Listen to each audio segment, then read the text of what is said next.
మీ మోకాల నొప్పులకు ఎటువంటి సర్జరీ లేకుండా ఎపియాన్ పెయిన్ క్లినిక్ అందిస్తున్న అత్యాధునిక చికిత్స. కాపు సామాజిక వర్గంలో కీలక నాయకుడిగా ఉన్నటువంటి వంగవీటి రాధాకు తెలుగుదేశం పార్టీ మరొక కీలకమైనటువంటి పదవిని కట్టబెట్టబోతుంది. అదే ఎమ్మెల్సీ పదవి.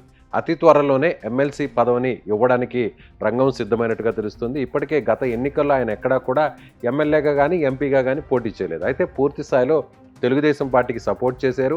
యువగళం పాదయాత్ర నిర్వహించిన సమయంలో వంగవీటి రాధా నేరుగా లోకేష్తో కలిసి ఆయన పలు నియోజకవర్గాల్లో ఆయన అక్కడ పర్యటించినటువంటి పరిస్థితి. గత ఎన్నికల్లో కూడా ఆయన పూర్తిగా తెలుగుదేశం పార్టీ అభ్యర్థులకు సపోర్ట్ చేశారు. అయితే ఇచ్చినటువంటి హామీ మేరకు వంగవీటి రాధాకి ఈసారి ఎమ్మెల్సీ పదవిని అయితే మాత్రం ఇచ్చే పరిస్థితి చాలా స్పష్టంగా కనిపిస్తుంది. కాకపోతే రాధా అనుచరులు, రాధా వర్గీయులు కూడా చెప్తున్నటువంటి మాట ఏంటంటే, ముందుగా తమకు మంత్రి పదవి కూడా ఇస్తారనేటువంటి తమ నాయకుడికి హామీ ఇచ్చారు. గతంలో ఎమ్మెల్సీ పదవినిచ్చి అవసరమైతే మంత్రివర్గంలోకి తీసుకుంటామనేటువంటి హామీ కూడా ఇచ్చారు. అయితే ప్రస్తుతం నాగబాబుకు, అదే సామాజిక వర్గానికి చెందినటువంటి నాగబాబుకు జనసేన పార్టీ నుంచి మంత్రి పదవి ఇస్తున్నట్లు అనౌన్స్ చేయడంతో ఇప్పుడు కేవలం ఎమ్మెల్సీ పదవిని ఇచ్చేటువంటి పరిస్థితి అయితే స్పష్టంగా కనిపిస్తున్నట్టుగా మనం చెప్పవచ్చు. అయితే ఇప్పుడు కొద్దిసేపటి కిందట అమరావతిలోని సచివాలయంలో ముఖ్యమంత్రి చంద్రబాబు నాయుడును కలిశారు వంగవీటి రాధా. ఆయన వెహికల్ దిగి నేరుగా సీఎం కార్యాలయానికి వెళ్తున్నటువంటి దృశ్యాలు మనకి ఇక్కడ చాలా స్పష్టంగా కూడా కనిపిస్తున్నాయి.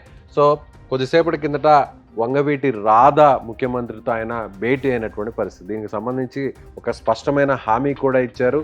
మార్చిలో కొన్ని ఎమ్మెల్సీ పదవులు అయితే ఖాళీ కాబోతున్నాయి. సో వంగవీటి రాధా కొద్దిసేపటి కిందటే ముఖ్యమంత్రితో భేటీ అయిన తర్వాత ఆయన క్లారిటీ కూడా తీసుకున్నట్టుగా మనకి అర్థమవుతుంది. ఎన్నికలకు ముందు ఇచ్చినటువంటి హామీ మేరకు వంగవీటి రాధాకు ఎమ్మెల్సీ పదవి ఇచ్చే పరిస్థితి చాలా స్పష్టంగా కనిపిస్తుంది.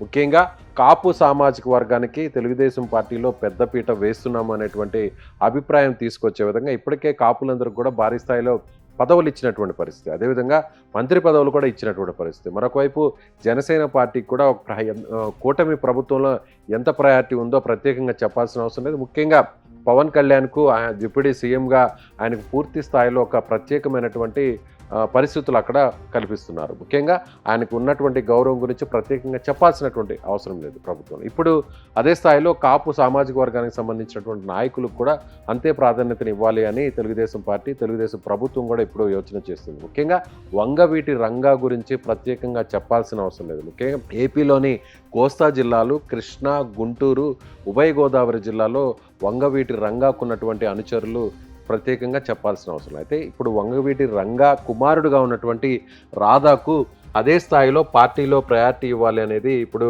తెలుగుదేశం పార్టీ నేతలు భావిస్తున్నారు. అందులో భాగంగానే ఎమ్మెల్సీ పదవిని ఇవ్వాలనేటువంటి ఆలోచన అయితే ప్రస్తుతం చేస్తున్నట్టుగా మనం చెప్పవచ్చు. సో మార్చి నెలలో ఎమ్మెల్సీ ఖాళీలు ఏర్పడబోతున్నాయి. ఆ ఖాళీల్లోనే రెండో దఫా వచ్చేటువంటి ఖాళీల్లో ఎమ్మెల్సీగా అవకాశం ఇచ్చేటువంటి పరిస్థితి కనిపిస్తుంది. ఎమ్మెల్సీగా జిల్లా అంతటా కూడా, కృష్ణా జిల్లా అంతటా కూడా వంగవీటి రాధా సేవలను ఉపయోగించుకోవాలనేటువంటి ఆలోచనతో తెలుగుదేశం పార్టీ ఆలోచిస్తుంది. ముఖ్యమంత్రి చంద్రబాబు నాయుడు, అదేవిధంగా లోకేష్ ఇద్దరు కూడా ఈ రకంగా వ్యూహరచన చేసినట్టుగా చెప్పవచ్చు. సో ఇప్పుడు వంగవీటి అభిమానులకు ఇదొక గుడ్ న్యూస్గా చెప్పాలి. ఎందుకంటే గత కొన్ని అంతకుముందు ఎన్నికలు కావచ్చు, 2019 ఎన్నికలు కావచ్చు, 2024 ఎన్నికలు కావచ్చు, తెలుగుదేశం పార్టీలో చేరినప్పటికి కూడా ఆయన ఎక్కడ కూడా పోటీ చేయలేదు. వైసీపీని వీడి 2019 ఎన్నికలకు ముందు తెలుగుదేశం పార్టీలో చేరారు. ఆ సమయంలో తెలుగుదేశం పార్టీకి పూర్తిగా సపోర్ట్ చేశారు పోటీ చేయకుండానే. కానీ అప్పుడు తెలుగుదేశం పార్టీ అధికారాన్ని కోల్పోవడంతో మళ్ళీ 2024లో పోటీ చేస్తారా అనేటువంటి ఆలోచన చేశారు. కానీ తెలుగుదేశం పార్టీ చేసినటువంటి రిక్వెస్ట్ మేరకు ఆయన ఎన్నికలకు దూరంగా ఉన్నారు, ఎమ్మెల్యే ఎన్నికలకు. కానీ ఎమ్మెల్సీ ఇచ్చి మంత్రివర్గంలోకి తీసుకున్నామంటే హామీ ఇచ్చారు కాబట్టి సో ఇప్పుడు ఎమ్మెల్సీ ఇస్తున్నారు. కానీ మంత్రివర్గంలో చోటు కల్పించేటువంటి పరిస్థితి అయితే ప్రస్తుతం కనిపించట్లేదు. ఎందుకంటే